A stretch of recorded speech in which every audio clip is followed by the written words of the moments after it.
me more satisfaction at the time, and still, I found a reliable theme. So I packed up those journals and took a one-way ticket to solitary confinement in the desert, where I began writing what you hear now. An album, a record, a story of my life so far.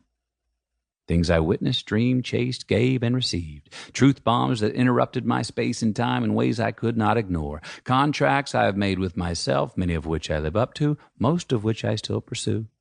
These are my sights and scenes, felt and figured out, cools and shamefuls, graces, truths, and beauties of brutality, initiations, invitations, calibrations, and graduations, getting away with, getting caught, and getting wet, trying to dance between the raindrops.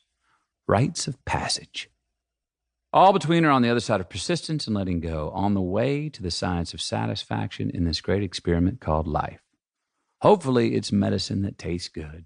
A couple of aspirin instead of the infirmary, a spaceship to Mars without needing your pilot's license, going to church without having to be born again, and laughing through the tears.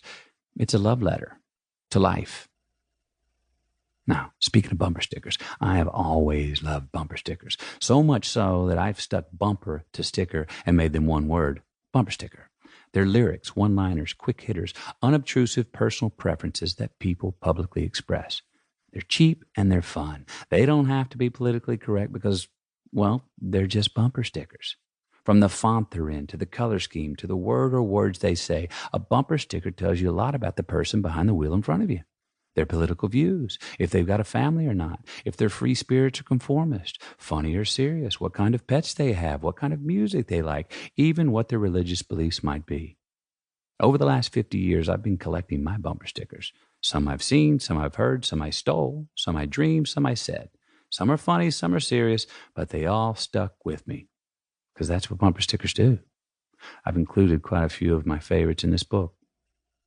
The sole objective is the pursuit of the singular finish with only the arrival in sight. This is what brings us together.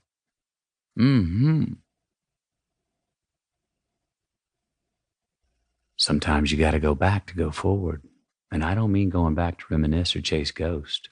I mean go back to see where you came from, where you've been, how you got here. That's me from a Lincoln ad in 2014. You might remember that one. It got parodied quite a bit. Sold a lot of cars, too. So, how did I get here? Well, I've earned a few scars getting through this rodeo of humanity. I've been good at it. I've been not so good at it. And ultimately, I've found some pleasure in all of it, either way. Here are some facts about me to help set the table. I am the youngest brother of 3 and the son of parents who were twice divorced and thrice married to each other. We grew up saying, "I love you" to each other. We meant it. I got whipped until my butt bled for putting on a Cracker Jack tattoo when I was 10 years old. When I first threatened to run away from home, my parents packed my bags for me. My dad wasn't there the day I was born. He called my mom and said, "Only thing I have to say is if it's a boy, don't name him Kelly."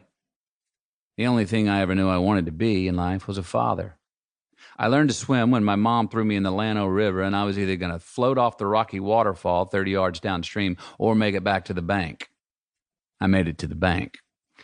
I was always the first one to wear out the knees in my tough-skin jeans. For 2 years, I led the under-12 soccer league in red cards as a goalie. When I kept whining about my lone pair of tennis shoes being old and out of fashion, my mom told me, "Keep griping, and I'll take you to meet the boy with no feet." I was blackmailed into having sex for the first time when I was 15. I was certain I was going to hell for the premarital sex. Today, I am merely certain that I hope that's not the case. I was molested by a man when I was 18 while knocked unconscious in the back of a van. I've done peyote in Real de Catorce, Mexico, in a cage with a mountain lion. I've had 78 stitches sewn into my forehead by a veterinarian. I've had 4 concussions from falling out of 4 trees, 3 of them on a full moon. I have bongoed naked until the cops arrested me. I have resisted arrest. I applied to Duke, University of Texas at Austin, Southern Methodist, and Grambling for my college education. I got accepted to 3 out of 4. I've never felt like a victim. I have a lot of proof that the world is conspiring to make me happy. I've always gotten away with more in my life than in my dreams.